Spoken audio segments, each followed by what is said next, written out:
the deputy said grimly. A woman trying to get home to her kids was struck by a tree when it crashed into her VW. Sympathy welled inside Ian. Jesus. Poor family. Now those kids would grow up without a mama. Deputy Whitehorse pushed his ponytail over his shoulder. 90-year-old Marvin Trollitt tried to save his chickens and got thrown against his tractor on the way to the barn. He died instantly. If only people had heeded the warnings we issued, Ian said, hating to hear about the old man. Who else?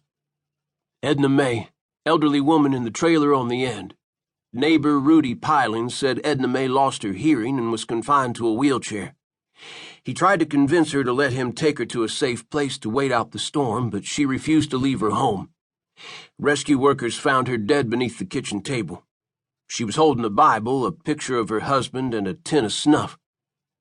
He pointed to where the trailer had once stood, but all Ian could make out were a few pieces of metal, broken china, a needlepoint family tree, and a damp photo album that probably held precious memories of the woman's life.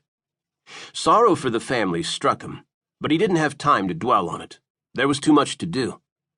The Red Cross had rushed in with emergency supplies, including a blood bank collection unit to help restock the hospital, and utility companies were working around the clock to restore power. Rescue crews had worked non-stop to help residents escape their flooded and demolished homes and uncover victims who might be trapped. The community center that had been used to stage auditions for production of the movie was now ironically being used to house the homeless. Ian's phone buzzed. He snatched it from his hip, dread balling in his gut when he saw the name. His other deputy, a new hire, Lad Markham. The last 36 hours had been nothing but bad news. Sheriff Kimball. Sheriff, you need to come to Hemlock Holler.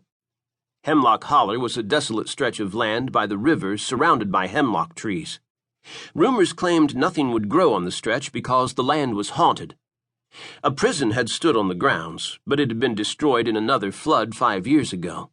70 prisoners had died in the flood, leading locals to claim that their ghosts haunted the hills and the holler. What's going on? We've got a problem. A big problem. The deputy's voice cracked a notch. The pilot from that search and rescue team called. They spotted something suspicious, so I drove over to check it out. And? You have to see it for yourself. I'll be right there.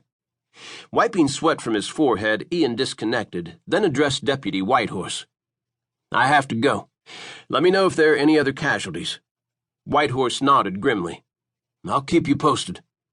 Ian rushed to his police SUV, jumped in, hit the siren and lights, and sped toward the holler. Debris and tree limbs in the road slowed him, and he had to drive around a utility truck working on downed power lines, but he finally made it. Early morning sunlight fought to find its way through the aftermath of the dark storm clouds and lost the battle, an oppressive gray clouding the sky. The deputy's vehicle was parked at an overlook on the mountain where tourists often stop to enjoy the scenic view, or hear the so-called ghosts of the dead prisoners. Ian swung his SUV in beside the deputy's, dragged his jacket up to ward off the chill, and hiked down the hill. Wet dirt, gravel, and rocks created a slippery path. Ian latched onto trees and broken limbs to keep from falling and careening down the embankment.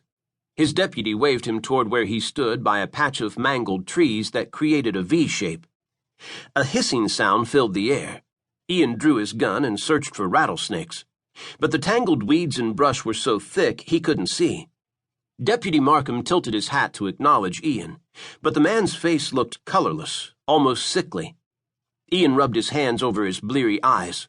He was going on 48 hours with no sleep himself. What is it? The storm was nothing. Just look. The deputy shined his flashlight across the ground. Ian followed the path of the light, cold engulfing him like nothing he'd ever felt before. A sea of white that resembled ghosts bobbed up and down on the surface of the flooded valley. He narrowed his eyes, trying to discern what he was seeing. The prison ghosts the locals gossiped about?